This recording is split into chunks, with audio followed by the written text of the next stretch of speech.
Gobierno de Núñez respaldará acciones para mitigar efectos del cambio climático. Villahermosa, Tabasco, a 28 de octubre de 2013.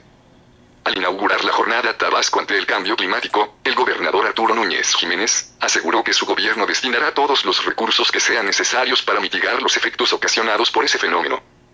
En el marco de este evento, el mandatario estatal tomó protesta a los integrantes de la Comisión Intersecretarial del Cambio Climático del Estado de Tabasco, que será presidida por la titular de la Secretaría de Energía, Recursos Naturales y Protección Ambiental, Cernapam, Claudia Centeno Ruiz.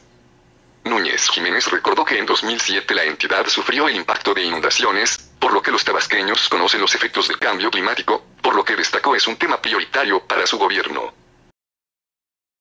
Yo creo que nuestra meta es lograr que venga más gente y que permanezca más días. Y tenemos muchos atractivos. Es cosa que desarrollemos la infraestructura para aprovecharlos debidamente con circuitos turísticos que retengan más tiempo a los visitantes.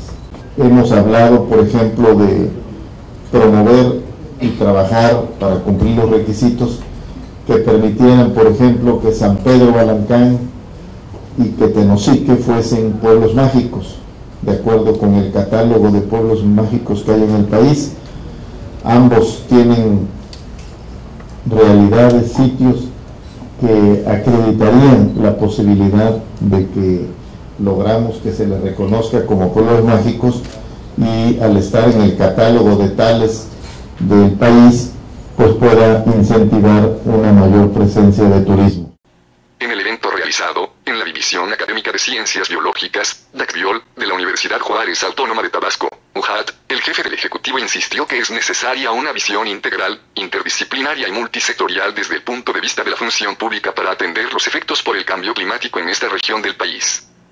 A su vez, el coordinador general de Corredores y Recursos Biológicos de la Comisión Nacional para el Conocimiento y Uso de la Biodiversidad, CONABIO, Pedro Álvarez y Casalongoria, valoró el esfuerzo que realiza la administración estatal para impulsar acciones que permitan la toma de decisiones inteligentes para mitigar los daños causados por los desastres naturales.